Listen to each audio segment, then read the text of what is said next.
오늘 저는 설교 제목을 기적 같은 삶을 사는 법이라고 그렇게 정했습니다. 많이 고민하다가 정했습니다. 여러분 사시면서 불가능은 없다, 할 수 있다, 7.8기 이런 말들을 많이 들어보셨을 것입니다. 우리에게 친숙한 이 말들은 자신들의 인생에 주어진 어려움들을 극복하고 마침내 그들의 꿈을 이룩한 사람들의 하나의 모토였습니다. 실제로 불굴의 의지로 어떤 사람들은 자신들의 꿈을 이룩해냈습니다. 나폴레옹은 우리가 알듯이 30대에 이미 세계를 지배했어요. 그가 남긴 유명한 말, 불가능은 없다. 어떤 사람들은 부단한 노력으로 그들의 꿈을 이루어 갑니다. 나이팅게일 같은 사람은 굉장히 훌륭한 집안에서 태어났지만 한 간호사, 그 당시에 굉장히 천대받는 간호사의 신분으로 수많은 영국의 병원을 세우고 나아가 인도 아시아의 위대한 간호사의 어머니가 되었습니다. 90세 상 동안 그가 한 일은 이루 헤아릴 수 없이 많이 있습니다. 불굴의 의지입니다. 그런가 하면 또 어떤 사람들은 기발한 아이디어로 자신들에게 당한 어려움을 헤쳐나가기도 합니다. 미국에서 아주 재미있는 사건이 있었는데 슈퍼마켓을 하는 한 사람이 있었습니다. 조그마한 슈퍼마켓이었어요. 그런데 하루는 불도저가 와서 자기 옆집 땅을 막 일더니 웬일입니까? 아니 큰 대형 할인 매장이 옆에 서는 거예요. 아니 한두 달 있더니 설상가상으로 옆에 또 땅을 닦더니 그 옆에도 대형 할인 매장이 들어섰습니다. 양쪽에 대형 할인 매장이 들어선 이 조그마한 상점 주인 어떻게 할까 밤새 몇 달을 고민하다가 있는 대로 돈을 다 틀어서 한 아이디어를 냈습니다. 그래서 그의 그 조그마한 상점 지붕 위에다가 네온 사인 간판으로 대문짝만하게 뭐라고 썼냐면 들어가는 곳 이렇게 썼어요. 얼마나 기발한 아이디어입니까? 실제로 많은 사람들이 거기 들어갔다고 합니다. 그러나 이러한 의지와 노력에도 불구하고 우리 인생에는 극복될 수 없는 수많은 일들이 있습니다. 불가능은 없다고 외쳤던 나폴레옹은 자신을 비관하며 마침내 초췌하게 유배지에서 죽어갔습니다. 세계를 제배했던 권투 선수 클레이 선수는 지금 자기 몸도 가루지 못하는 중풍병에 시달리고 있습니다. 우리들 주위에서 그렇게 건강했던 사람이 한 번의 사고로 목숨을 잃는 경우를 우리는 보고 있습니다. 그렇게 불굴의 투지를 가졌던 사람이 작은 악성 종양 하나에 무너지고 마는 모습을 우리는 수없이 보아왔습니다. 우리 인생은 우리들의 힘만으로는 살 수 없는 존재입니다. 아무리 강한 의지가 있고 투지가 불타고 아무리 반짝이는 아이디어가 있다고 해도 인생은 우리 힘만으로는 살 수 없다라고 하나님은 말씀하십니다. 우리는 기적을 필요로 하는 존재입니다. 오늘 이 사도행전 3장의 안전뱅이 사건을 통해서 하나님은 바로 이 말씀을 하고 싶어 하는지도 모르겠습니다. 얘들아, 너희가 너희의 힘으로 이 인생을 살 수 있을 줄 아니? 아니야. 너희가 모든 것을 이루는 것 같아도 너희가 할 수 없는 일이 있어. 내가 하지 않고는 해결할 수 없는 수많은 문제를 너희들은 안고 산단 말이야. 아마 하나님은 그것을 우리가 깨달아 주기를 간절히 원하시는지도 모르겠습니다. 기적이 무엇입니까? 그것은 우리의 상식을 벗어난 설명할 수 없는 외부로부터의 도움입니다. 여러분, 우리가 그것을 알고 있지 않습니까? 때로 내 마음을 내가 주체할 수 없어요. 아무리 좋은 병원에 가도 내 병을 고칠 수 없어요. 사랑하는 사람을 떠나 보내야 돼요. 때로 주체할 수 없는 감정에 휩싸여서 나 스스로 무너지고 말아요. 그렇습니다, 여러분. 우리는 외부로부터의 도움을 필요로 하는, 기적을 필요로 하는 존재입니다.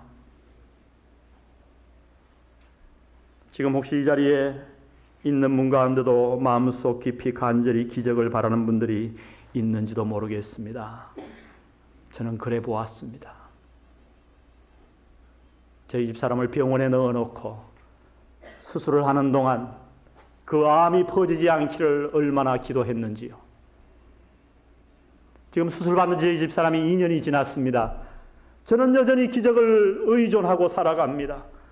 인간의 의학으로는 도저히 고칠 수 없다고 하는 그 암, 병원의 모든 치료를 받지 않고 기도하며 매일매일 하나님의 도움을 바라며 저는 오늘도 살아가고 있습니다. 오늘 누구라서 이 기적을 바라지 않고 있는 사람이 있겠습니까? 오늘 여기 앉은 모든 분들은 우리가 표현하지 않을지 몰라도 내 마음속에 하나님 그렇습니다. 저는 제 힘으로 해결할 수 없는 어떠한 문제를 가지고 있습니다. 그것이 건강의 문제이건 영혼의 문제이건 마음의 문제이건 경제적인 문제이건 자식의 문제이건 아내와 남편 간의 관계의 문제이건 간에 우리는 내 스스로 해결할 수 없는 수많은 기적을 바라는 수많은 문제들, 기적을 요구하는 문제들 가운데 둘러싸여 살고 있다고 하는 것입니다. 그렇다면 사랑하는 성도 여러분, 우리는 어떻게 우리가 해결할 수 없는 기적을 요구하는 이 수많은 엄청난 골리앗과 같은 문제들을 해결하며 살아갈 수 있을까요? 어떻게 하면 이 모든 것을 다 청산해버리고 기적 같은 삶을 살아갈 수 있을까요? 오늘 저와 여러분이 읽은 이 본문은 거기에 대해서 몇 가지 해답을 주고 계십니다. 먼저 11절을 보십시오. 난 사람이 베드로와 요한을 붙잡으니 모든 백성이 크게 놀라며 달려나아가 솔로몬의 행각이라 칭하는 행각에 모이거늘. 무슨 얘기예요? 성경 읽을 때 늘 남의 얘기로 읽지 마시고 한번 우리의 얘기로 읽어보십시다. 영안교회 오늘 여러분들이 예배 시간에 왔습니다. 제가 오늘 안내를 잘하는가 한번 나가 돌아봤더니 우리 성도님들이 얼마나 안내를 열심히 하시는지, 잘하는 건 모르겠어요. 하여튼 열심히 합니다. 열심히. 여러분, 이 영안교회에 어떤 분은 벌써 35년째 이곳에 나오시는 분이 계실 거예요. 수십 년을 이 성전에 지나다닙니다. 그런데 여기에 한 안전뱅이가 앉아 있었다고 보십시다. 여러분이 이 교회에 처음 나올 때부터, 여러분이 젊었을 때 이 교회에 나왔는데 그 안전뱅이는 거기에 앉아 있었습니다. 그리고 여러분이 예배에 들어갈 때마다, 예배당에 들어갈 때마다 한 푼의 적선을 기다립니다. 처음에는 한두 푼 주다가 왜 여기 앉아있냐고 시비도 걸었다가 그 다음에 미워서 안 주다가 설교 듣고 회개하고 나가서 또 한 보따리 주다가 아마 수없는 관계를 형성했을 거예요. 그래서 그 사람의 이름도 알았을 것이고 그 사람도 여러분을 알고 우리도 그를 압니다. 그런데요, 예배가 끝나고 국수를 먹는데 한 사람이 뛰어온 거예요. 여보 김 집사, 그 안전뱅이 있잖아, 안전뱅이. 우리 교회 앞에 한 안전뱅이 말이야. 그리고 안전뱅이 있지. 안전뱅이가 어떻게 됐다고? 그 안전뱅이가 일어났어. 안전뱅이가 일어나다니 뭔 소리야? 그 안전뱅이가 지금 일어나 뛰어다닌다고. 걷고 뛰고 난리가 났어. 그러면 어떻게 됐겠어요? 그래? 잘 일어났네. 그리고 국수 먹었어요? 아마 저 같으면 국수 먹다가 젓가락을 팽개치고 뛰어나갈 거예요. 온 백성들이 다 모였어. 온 교인들이 다 모였을 거예요. 오늘 이 사건이 일어난 배경이 이렇습니다. 그 수많은 사람들이 다 모여서 눈이 둥그레가지고 있습니다. 그런데 그 일어난 사람이 지금 어떻게 하고 있냐면 베드로와 요한을 붙잡고 있어요. 두 사람 붙잡고. 여러분 얼마나 감격했을까요? 어떻게 그 사람들을 놓아줄 수가 있겠어요? 자기의 평생에 해결하지 못할 이 문제, 누구도 해결할 수 없는 이 안전뱅이의 문제를 베드로와 요한이 찾아오더니 나를 보라, 우리를 주목하라, 영적인 관심을 일으킨 다음에 은과 금은 내게 없거니와 내게 있는 것으로 내게 주노니 나사렛 그리스도 예수의 이름으로 일어나 걸으라 하며 일으켰습니다. 그가 벌떡 일어났어요. 그 수많은 사람들 가운데 아마 좋게 수천 명, 수만 명이 되었던 그 교인들 가운데 두 사람을 놓쳤다가는 영영이 만나지 못할 것 같거든요. 그래서 그 안전뱅이는 그 두 사람을 붙잡고 있는 거예요. 선생님들, 저를 떠나지 마세요. 제가 평생 동안 이 교회 안에서 무슨 일이 벌어났는지 모르지만 저는 이제 그 진리를 알고 싶습니다. 왜 안 붙잡았겠어요? 그러한 상황에서 베드로가 오늘 자기가 일으킨 이 안전뱅이가 일어난 사건을 해석하기 시작합니다. 베드로의 두 번째 설교입니다. 여러분, 설교는 무엇인지 압니까? 일어난 사건을 하나님의 마음으로 해석하는 거예요. 수많은 사람들이 똑같은 사건을 봄에도 불구하고 어떤 사람들은 거기에 대한 깨달음이 없어요. 그래서 하나님은 설교자를 통해 설교하시는 거예요. 우리의 생각을 바꾸시는 거예요. 똑같은 한 사건을 보고도 해석이 틀릴 수 있단 말이에요. 오늘 하나님은 이 안전뱅이를 일으킨 사건을 자신의 입장에서 중요한 신학적인 용어를 사용하며 백성들에게 설명해 주고 있습니다. 사랑하는 성도 여러분, 우리가 어떻게 이 세상을 살며 기적을 체험하며 날마다 살아갈 수 있을까요? 오늘 하나님은 베드로를 통해서 먼저 우리에게 이렇게 부탁하십니다. 능력이 오직 하나님께만 있음을 믿어야 한다 말씀하십니다. 능력이 오직 하나님께만 있음을 우리가 믿을 때에 하나님은 우리에게 오늘도 기적을 베푸신다 말씀하십니다.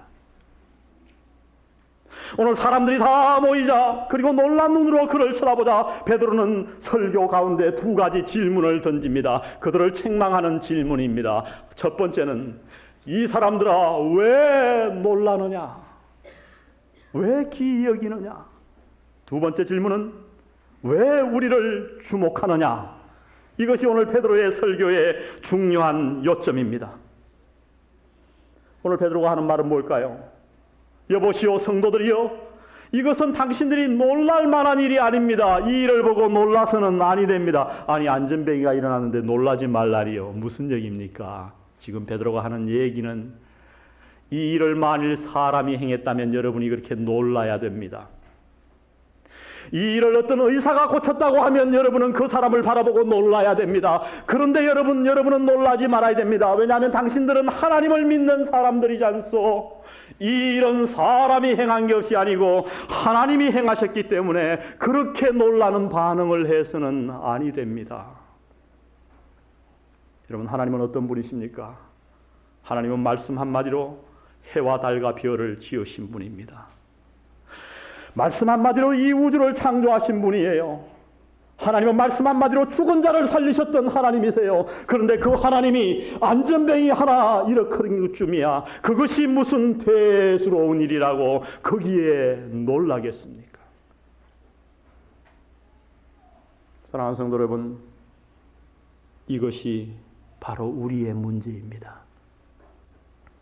우리는 늘 하나님을 믿는다 하면서도 하나님을 제한합니다. 오죽했으면 한 저자가 하나님을 제한하지 말라는 책을 썼을까요? 베스트셀러가 되었습니다. 하나님을 믿긴 믿는데 하나님 되게 믿지 아니하고 내 생각대로 믿습니다. 하나님을 늘 내 생각 속에 제한하며 믿는 거예요. 어떤 사람은 기적을 믿지 않습니다. 왜요? 자기 생각 밖을 모르니까 기적을 믿지 않아요. 기적이 없다고요? 천만의 얘기입니다. 어떤 사람은 기적을 믿긴 믿는데 말로만 믿습니다. 자기와 상관없는 기적을 믿습니다. 그래서 그 기적을 기대하지 않아요. 오늘날 교회에 나와 있는 수많은 성도들이 하나님께로부터 일어나는 매일매일의 기적을 기대하지도 않고 살아갑니다. 그리고 이 자리에 와 앉아 있습니다. 그저 세상 사람들이 사는 무감각과 그저 종교의식으로 예배는 드리지만은 살아계신 하나님께서 내 생애에 개입하셔서 기적을 일으켜줄 것을 전혀 기대하지 않은 채로 신앙생활을 하고 있단 말입니다. 오늘 여기에 놀란 사람들이 누구입니까? 이미 말씀드린 대로 그 당시에 3번의 기도 시간이 있었습니다. 하루.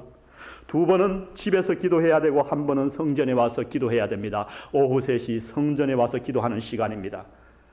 수만 명의 신자들이 있었기 때문에 그 당시에 3시에 교회에 기도하러 모인 사람들은 아마도 모두가 오늘날로 말하면 집사 정도 되었을 것입니다.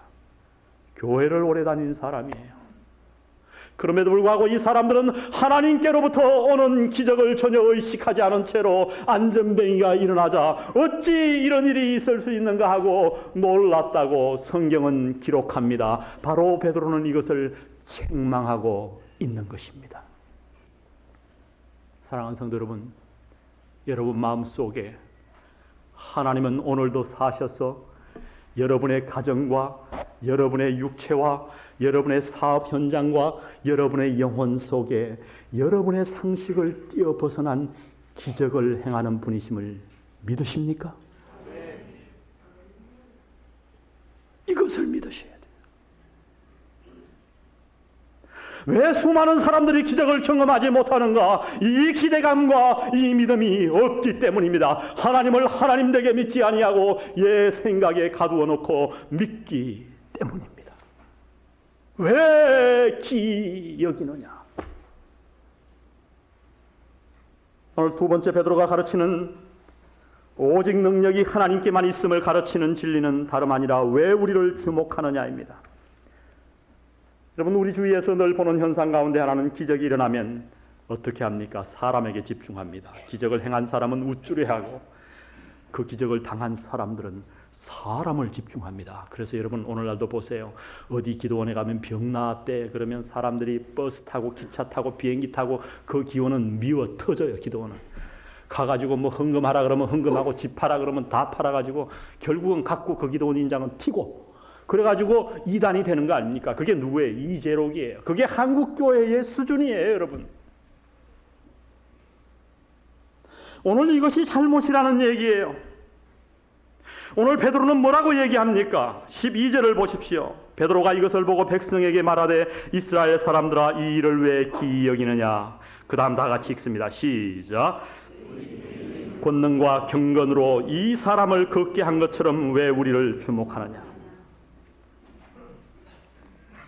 베드로가 하는 얘기는 뭡니까? 이 안전뱅이가 어떻게 일어났는가? 내가 경건해서 내가 기도 많이 해서 일어난 것이 아니라고 얘기합니다. 이 기적의 근원이 조금도 나에게 있지 않다고 얘기합니다. 여러분 사실 이것은 너무나 당연한 진리 아닙니까? 여러분이 음악회에 가셔서 반 클라이반, 저는 텍사스에 있어서 반 클라이반을 잘 압니다. 그분이 텍사스 고향이 얼마나 유명한 피아니스트입니까? 침례교 집사 아닙니까? 그는 독신으로 결혼도 하지 않고 피아노를 그렇게 치고 있어요. 반 클라이반에 와서 피아노 연주를 합니다. 그러면 여러분이 일어나서 박수를 쳐요. 앙코를 아마 2번, 3번 받겠죠. 왜 박수를 치죠? 누구를 보고 박수를 치죠? 반 클라이반을 보고요. 근데 여러분 음악회가 끝나고 나와가지고 나오더니 반 클라이반은 본청만 쳐가고 야 오늘 음악이 좋았어. 피아노 참 끝내주네. 그리고 피아노에다 박수 치는 약간 맛이 간 사람 보셨어요? 이 맛이 간 사람의 짓을 그런데 교회는 하고 있어요. 누가 기도해서 병을 고치면 능력의 근원을 하나님께로 돌리지 아니하고 자기는 영광을 가져가고 모든 교인들은 그 사람에게 시선을 집중시키는 거예요.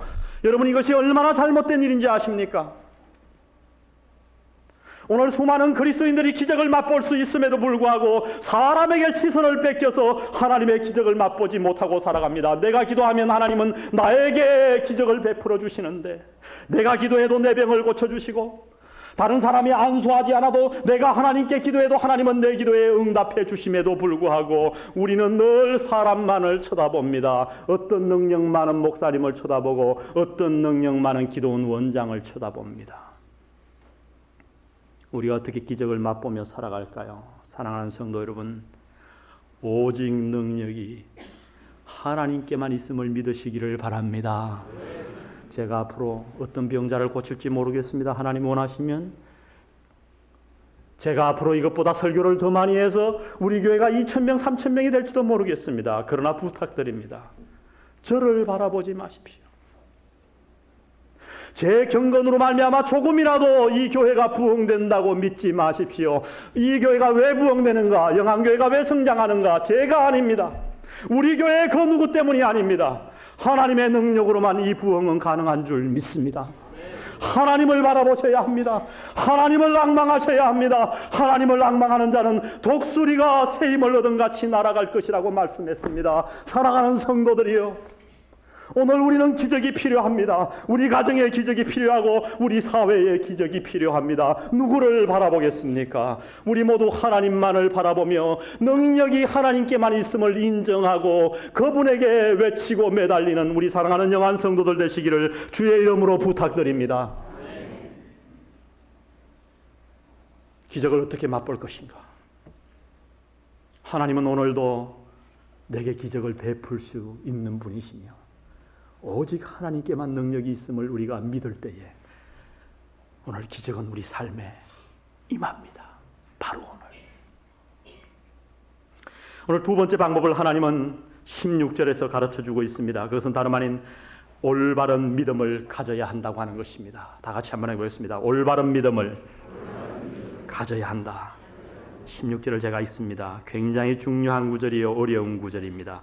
그 이름을 믿음으로 그 이름이 너희 보고 아는 이 사람을 성하게 하였나니 예수로 말미암아 난 믿음이 너희 모든 사람 앞에서 이같이 완전히 낫게 하였느니라.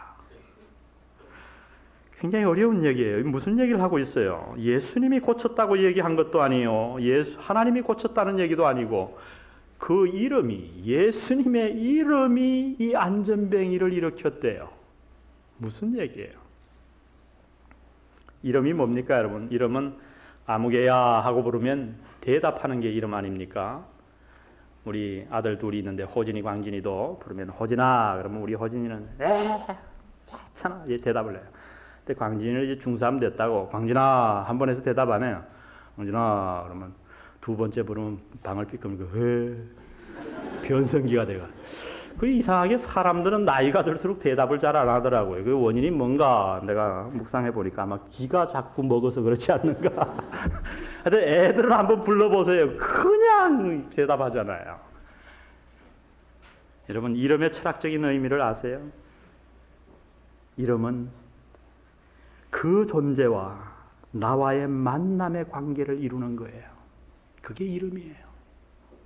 내가 이름을 부름으로써 그 사람이 대답하고 그 존재가 나에게 응답하고 나와 그 사람이 만나는 관계를 얘기하는 거예요. 그것이 이름의 철학적인 의미예요. 무슨 얘기입니까? 그 이름이 오늘 이 안전뱅이를 고쳤다는 거예요. 무슨 얘기입니까? 베드로가 하나님 앞에 예수님 앞에 이름을 불렀더니 예수님이 응답해 주셨다는 겁니다. 베드로와 하나님과의 관계를 설명해 주시는 겁니다. 하나님은 어떤 하나님인가? 응답하시는 하나님이에요. 거기 계시며 침묵하시는 하나님이 아니라 오늘 사셔서 우리의 기도에 응답하시는 하나님이라고 성경은 가르치십니다. 그 이름이 이 사람을 낫게 하였느니라. 우리가 예수님 하고 불러도 우리의 소리를 듣지 않으시고 외면하시는 분이 아니라 우리가 부르기만 하면, 그 이름을 부르기만 하면 우리와 관계를 가지셨기에 응답하시는 하나님. 우리가 그의 이름을 부르면 그 이름의 존재와 능력이 나타납니다. 할렐루야. 한번 생각해 보세요. 예수님 부르면 예수님이 나타나고 예수님의 능력이 나타나요. 우리가 예수님의 이름을 부르면 그것이 예수님의 사건이 돼요. 똑같은 일을 하는데 내가 예수님의 이름으로 하면은 그것이 내가 하는 게 아니고 예수님이 하시는 사건이 돼요. 오늘 이 설교가 그래요. 제가 하는 게 아니에요. 오늘 이 새벽에만 해도 저는 설교할 수 없을 것 같았어요. 왜 그렇게 몸에 힘이 없는지요? 이렇게 힘든 날도 있구나. 기도했습니다. 하나님이 지금 힘을 주고 계세요. 우리가 예수님의 이름을 부르면 그 집은 예수님의 집이 된다고 말씀합니다. 예수의 이름으로 구원받고 예수의 이름으로 병 고침 받습니다. 그래서 사도행전에 보면 누구든지 주의 이름을 부르는 자는 구원을 얻으리로다. 우리가 찬양하잖아요. 주의 이름을 부르는 자는 구원을 얻으리로다. 주의 이름을 부르는 자는, 나사렛 예수 그리스도의 이름으로 일어나 걸어라. 나사렛 예수 그리스도의 이름이 이 사람을 건강하게 만들었느니라. 표적과 기사가 거룩한 종 예수의 이름으로 이루어지게 하옵소서. 예수님의 이름을 부를 때마다 예수님의 이름이 능력이 나타났다고 사도행전은 증언하고 있습니다. 오늘 이 예수님의 이름이 능력이 있다고 그러니까 한 가지 중요한 우리가 잘못하는 사실 가운데 하나가 이것을 주문으로 이해하는 거예요. 또 교회들이. 그래서 택도 아닌 내용으로 기도해놓고 예수님의 이름으로. 그래서 요새는 예수님의 이름이 얼마나 다양한지 몰라요. 나사렛 예수 그리스도의 이름으로. 그냥 예수님 그러면 안 되나요? 예수 그래야 되나요? 부활하신 예수 그리스도의 이름으로 뭐 갖다가 붙이기는 많이 붙여요. 여러분, 예수의 이름은 주문이 아니에요. 수리수리 마수리가 아니에요. 열려라 참깨야가 아니란 말이에요. 관계가 중요한 것이지 그 이름 자체가 중요한 게 아니에요. 내가 과연 내가 하나님의 이름을 불렀을 때 하나님이 내게 응답할 수 있는 관계가 형성되어 있는가?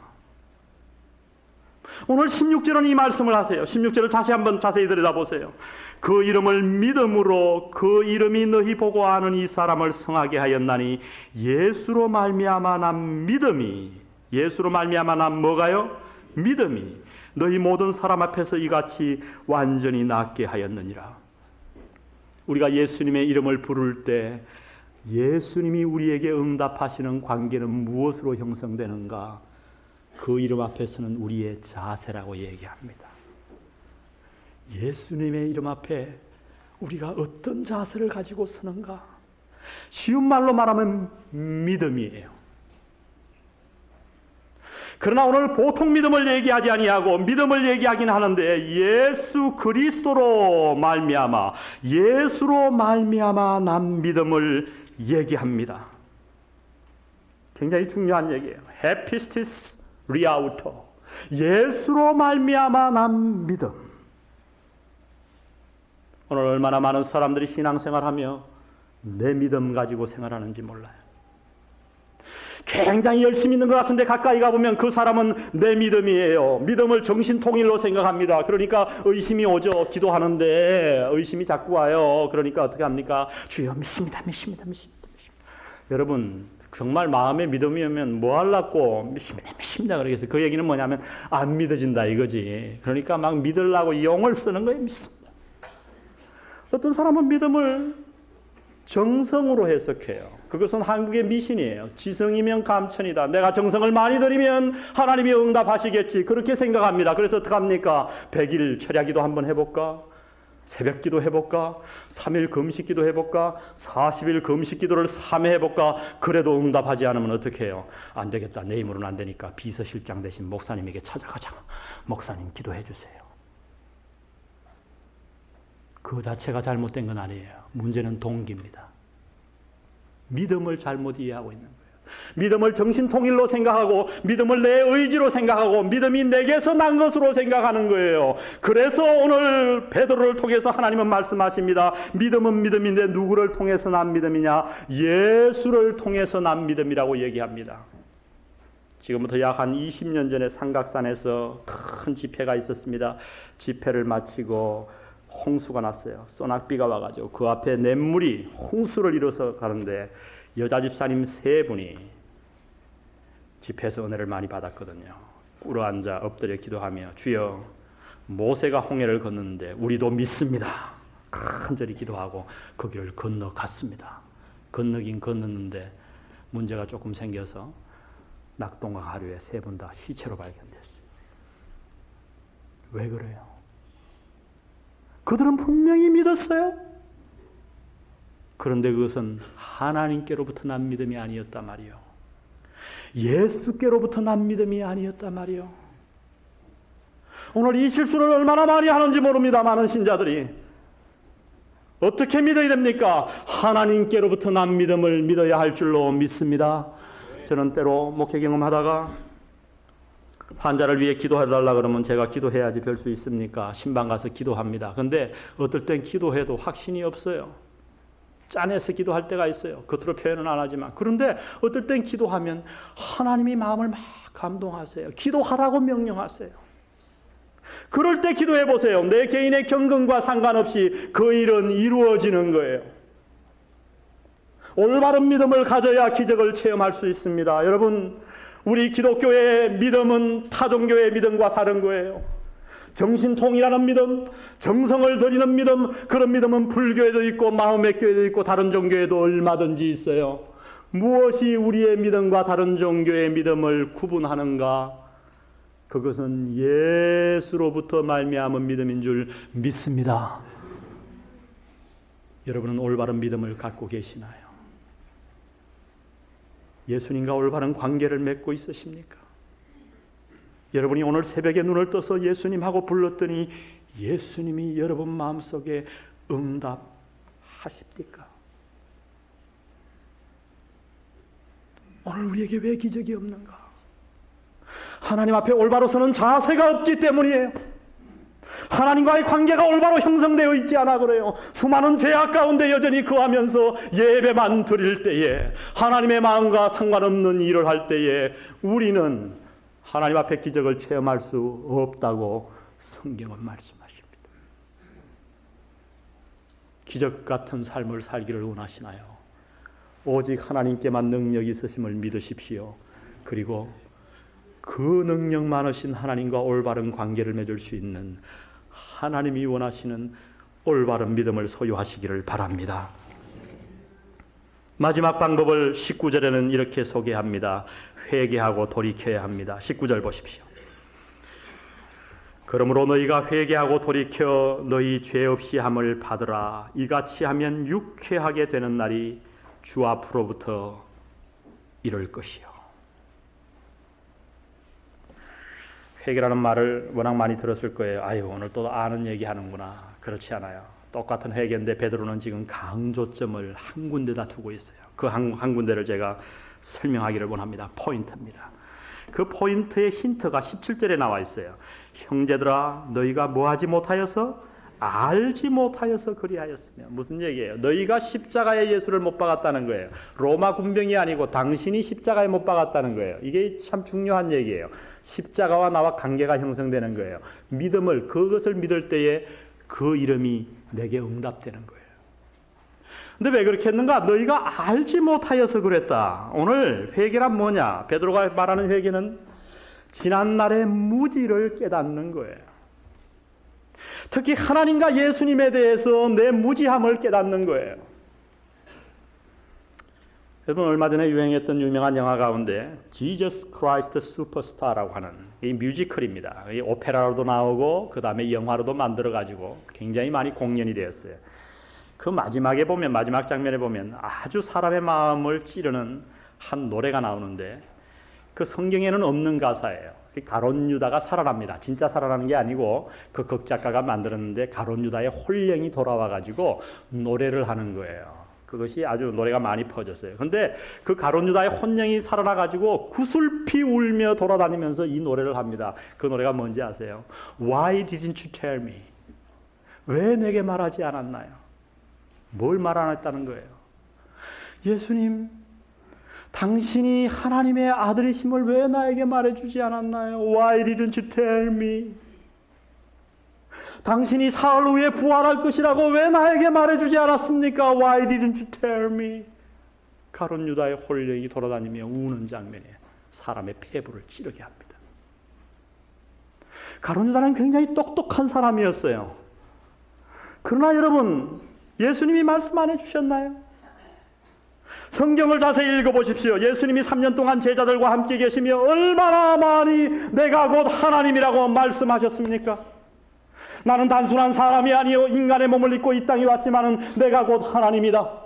내가 죽었다가 사흘 만에 부활할 것이다. 수없이 말씀해 주셨습니다. 그런데 가룟 유다는 그것을 듣지 않았던 거예요. 여러분, 가룟 유다의 혼령이 얼마나 억울했겠습니까? 3년을 따라다녔는데 그가 하나님임을 모르고 팔아버렸어요. 그가 예수님이 하나님임을 알았으면 팔았겠습니까?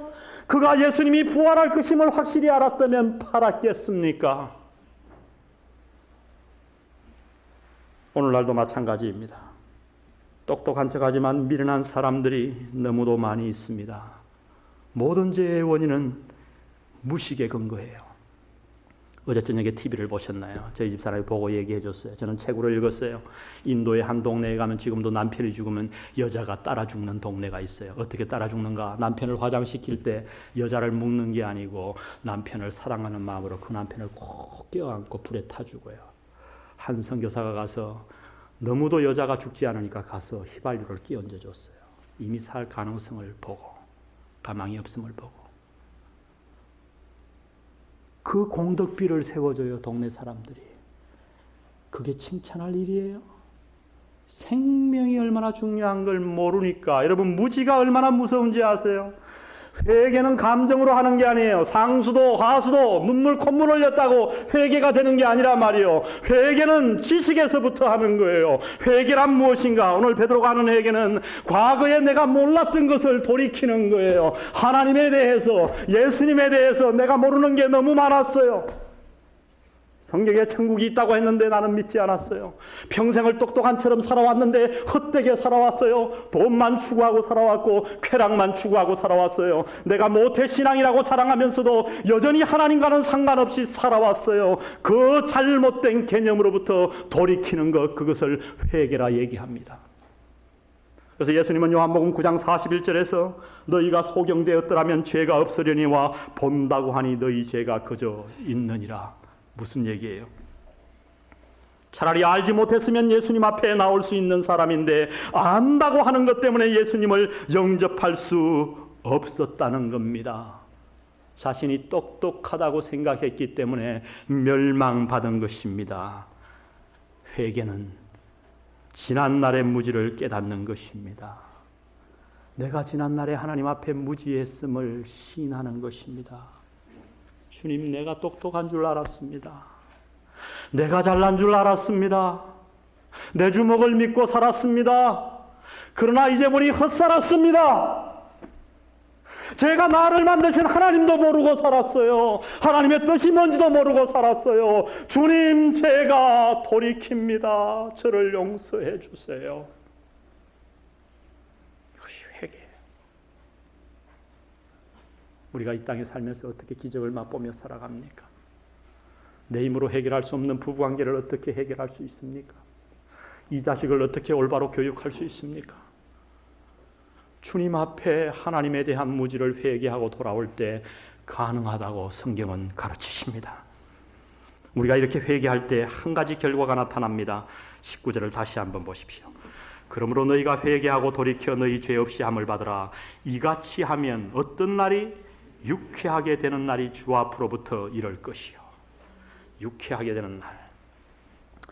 저는 이 단어를 연구하다가 얼마나 놀랐는지 몰라요. 카이로이 아나포케오스. 카이 그러면 again이에요. 아나포케오스 하면 숨을 불어넣는 거예요. 창세기 2장 7절에 나오는 단어예요. 하나님이 흙으로 사람을 만드시고 생기를 불어넣으시니 그 흙덩어리가 뭐가 된지라? 생명이 된지라. 다시 숨을 불어넣는단 말이에요. 생명이 된 영혼이 죄를 범함으로 그 영혼이 죽었습니다. 그런데 하나님이 무슨 말씀하세요? 우리가 이렇게 회개하고 주님 앞에 돌아올 때 하나님은 다시 우리의 영혼에 생기를 불어넣어 주신단 말이죠. 여러분, 예수 수십 년 믿고도 이 유쾌하게 되는 맛이 뭔지 모르면 그 사람은 예수 믿는 사람이 아니에요. 여러분, 유쾌하게 되는 맛을 아십니까? 누구에게도 고백할 수 없는 죄덩어리를 가지고 양심의 가책을 받아가며 괴로워하다가 어느 날 하나님 앞에 나와 회개합니다. 그럴 때 하나님이 내 영혼을 다시 생기를 불어넣어 주시는 거예요. 나를 유쾌하게 만들어 주시는. 여러분, 예수 믿는 것은 어떤 것이냐? 유쾌한 삶입니다. 다 같이 따라해 봅시다. 유쾌한 삶. 네. 많이 유쾌해지셨네요. 얼굴 보니까. 황수관 박사보다 더 웃어야 됩니다. 우리는 한번 웃어볼까요? 왜 그렇게 쏘아보고 계세요, 저를? 유쾌해야 돼요. 이같이 하면 유쾌한 날이 너희에게 이를 것이요. 오늘 이 본문은 물론 예수님의 재림을 얘기하고 있는 것입니다만 오늘 이 재림은 그날의 재림이 아니고 오늘 예수님이 살아서 우리의 영을 부흥시켜 주신다고 하는 거예요. 우리의 영혼이 유쾌하게 됩니다. 얼마나 기쁜지요. 그래서 하루하루 살아도 기뻐요. 병들어도 기쁘고 망해도 감사하고 교통사고 나도 기쁘고. 이게 기적 아닙니까, 여러분? 도저히 기뻐할 수 없는 상황 가운데서 기뻐하고 절망할 수밖에 없는 상황 가운데서 절망은커녕 감사하며 살아가는 것, 사도 바울의 삶, 이것이 바로 기적의 삶이 아니겠습니까? 오늘 당신의 문제가 무엇입니까? 육체적 질병인가요? 경제적 여건인가요? 마음의 문제입니까? 당신은 오늘 기적을 체험할 수 있습니다. 하나님의 도움을 받으실 수 있습니다. 오늘 하나님이 가르치신 이 말씀을 우리가 순종하기만 한다면 우리 한 1, 2분간 기도하시겠습니다.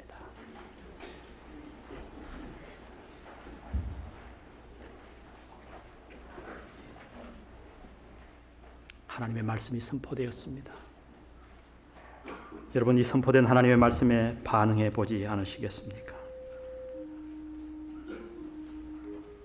살아계신 하나님이 오늘 여러분에게 나타나셔서 여러분의 문제를 해결하실 것을 믿고 계신가요? 당신은 오늘 하나님의 이름을 부를 수 있겠습니까? 그렇게 관계를 형성해 놓으셨습니까? 회개하셨습니까? 돌이키셨습니까?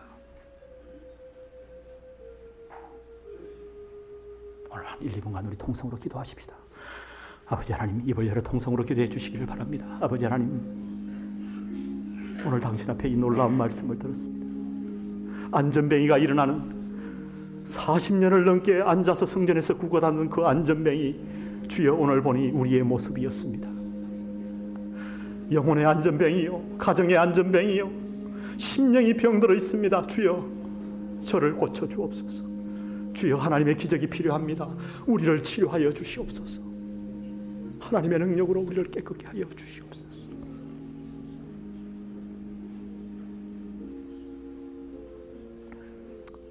우리 찬송가에 굉장히 놀라운 찬송이 하나 있습니다. 오늘 사랑하는 우리 최지영 자매님이 나오셔서 오늘 이 놀라운 기적을 베푸시는 예수님의 모습을 찬양하겠습니다. 1절, 2절을 최지영 자매님이 찬송하고 그 다음 간주한 다음에 우리 4절을 다 같이 한번 부르도록 그렇게 하겠습니다. 액정을 쏴주십시오.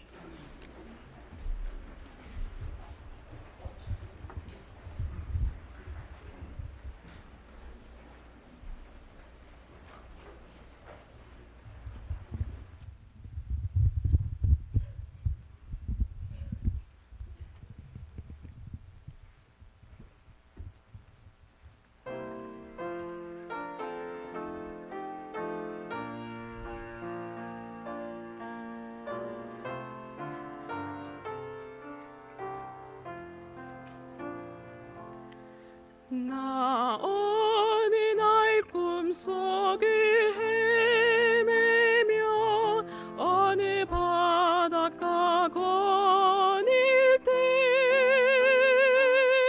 그 갈릴리 오신이 따르는 많은 무리를 보았네.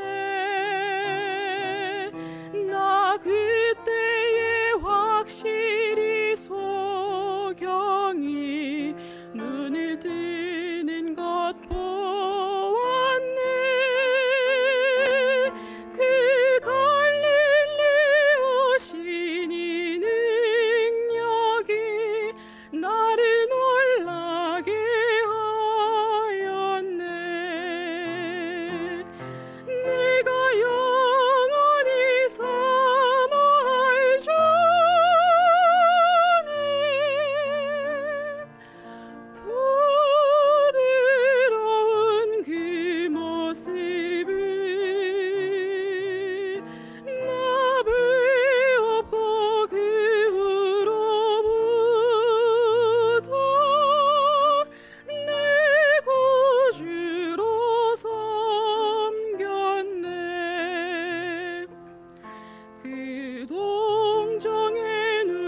찬송가 작사자의 가사가 여러분의 간정이 되기를 원치는 않으십니까? 우리는 너무나도 오랜 신앙생활하는 동안 주님을 멀리 모셔놓았던 것 같습니다. 오늘 4절은 결심의 찬송입니다. 이 세상에 살면서 시달린 모든 친구여 나오라. 그 놀라운 은혜를 받아서 마음의 평안을 얻으라. 나 주께서 명하신 복음을 힘써 전하며 살 동안 그 갈릴리 오시니 내 마음에 항상 계시기 원하네. 오내 친구여 주 사모하세.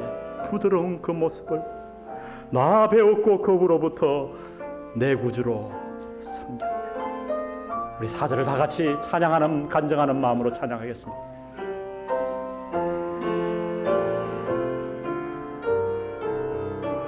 이 세상에 살면서 이 세상에 살면서 시달린 모든 친구여 나오라. 그 놀라운 은혜를 받아서 마음의 평안을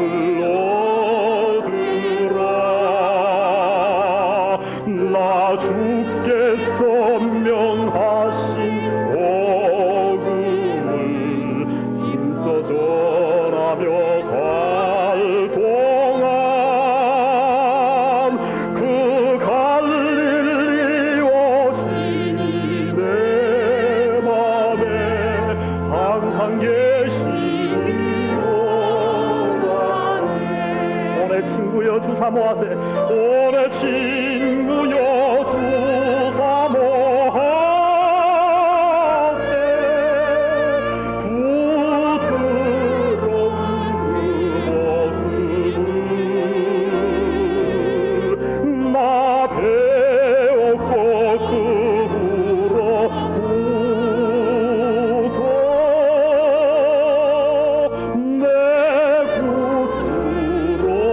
내 구주로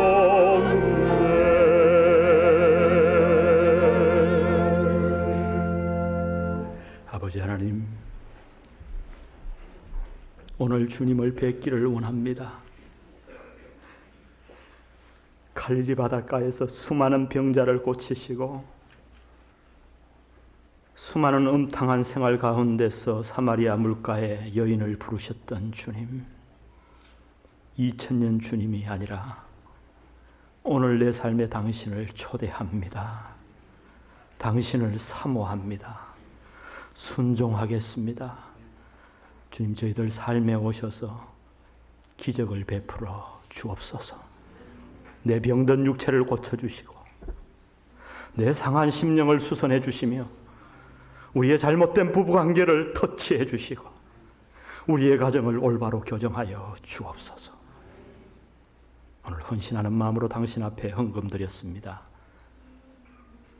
남은 생애 동안 돈을 위해 살지 아니하고 주님을 위해 살겠다는 헌신으로 드렸사오니 우리의 삶을 축복하시고 당신 홀로 우리의 주인 되시옵소서. 예수님의 이름으로 기도드렸습니다.